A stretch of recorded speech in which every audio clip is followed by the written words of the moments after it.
All right, let's just jump right in. For the past couple of years, it feels like the whole world has been totally obsessed with AI that can talk, right?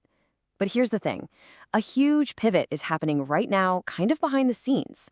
The biggest names in AI, they're shifting the entire race away from just language and towards something way more fundamental, reality itself. And if you want proof, it really all starts with this one number, $1.03 billion. That's the largest seed funding round in European history, and it just went to a brand new startup called AI Labs. And get this, they're not building another chatbot. Nope, they're building something else entirely. So where does the thinking behind a billion-dollar check like that come from? Well, it comes from one of the godfathers of AI, Yann LeCun.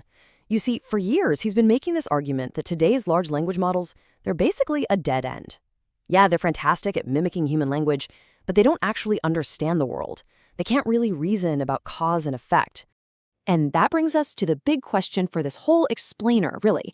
Why is one of the creators of modern AI betting $1 billion against the chatbot revolution?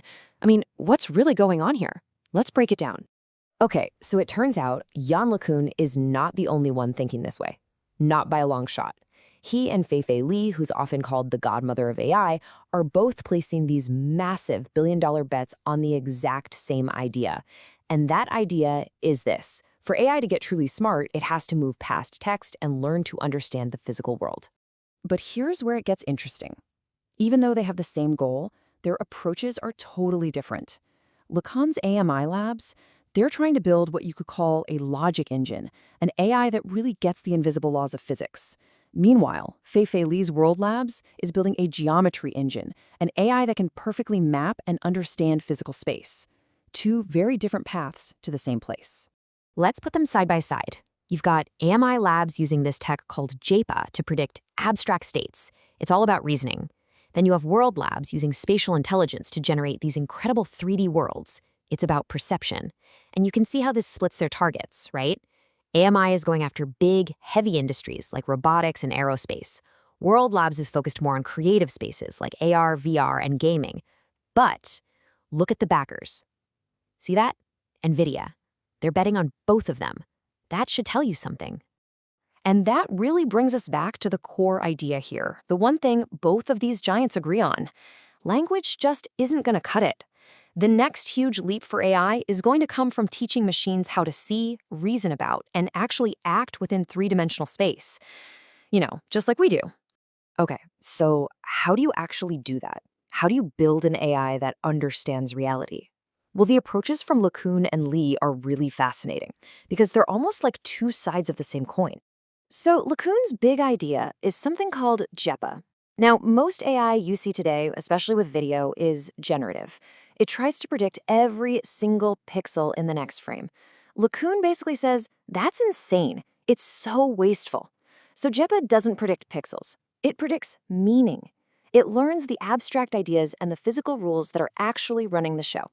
So, how does it think? Okay, picture a robot in a kitchen. First, it doesn't just see a picture. It encodes what it sees into abstract facts, like that cup over there is unstable. Step 2, it predicts the future based on a possible action. If I move forward, that cup might fall. Then, and this is the key part, it compares its prediction to what really happens. That's how it learns cause and effect. And finally, it uses all these little mental simulations to plan the safest, smartest action. It's not just painting a picture, it's learning physics from the ground up. Now, Fei-Fei Li's World Labs is coming at this from the complete opposite direction, with a technology called 3D Gaussian splatting. If JEPA tries to ignore the visual details, Gaussian splatting is obsessed with them. It uses literally millions of tiny mathematical 3D paintballs to build a perfect, photorealistic, and totally interactive 3D map of reality, all from just a few 2D pictures. And the process is just brilliant. It starts with a pretty basic 3D point cloud made from some images. Then it replaces every single one of those points with a complex mathematical blob, a Gaussian, that holds all this data about its shape, its color, its transparency. And then to show you the scene, it just splats these 3D blobs onto your 2D screen.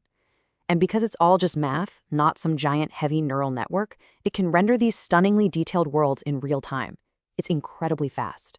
So the best way to think about it is this. LeCun's JEPA is building the logic engine of reality, all the invisible rules like cause and effect. Fei-Fei Li's Gaussian splatting is building the geometry engine, the visible interactive world itself. One builds the physics, the other builds the physical space. So this immediately leads to the big question, right? What happens when you put these two revolutionary ideas together? I mean, what kind of system do you get when you fuse a perfect geometry engine with a perfect logic engine? Well, on their own, each approach has a pretty major blind spot. A robot running only on GPad? It'd be a genius at planning, but physically, kind of clumsy. It would know a glass will shatter if it falls, but it might misjudge the edge of the counter by a millimeter and just knock it over anyway.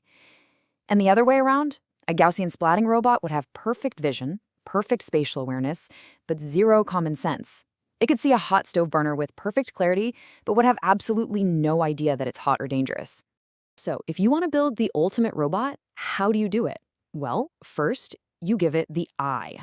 You use Gaussian splatting so the robot can walk into any room and instantly create this perfect, millimeter-accurate 3D digital twin of its surroundings. It has a flawless map of physical space. Then you give it the brain. You plug in the GPA system. It takes that perfect 3D map and starts to reason about it. It doesn't just see a billion 3D blobs. It sees concepts, mug, countertop, hot coffee pot. And it runs all those little cause and effect simulations to plan what to do next. And the result? Well, that's the end game. That's the whole shebang. You get a robot that has both perfect spatial awareness and genuine common sense.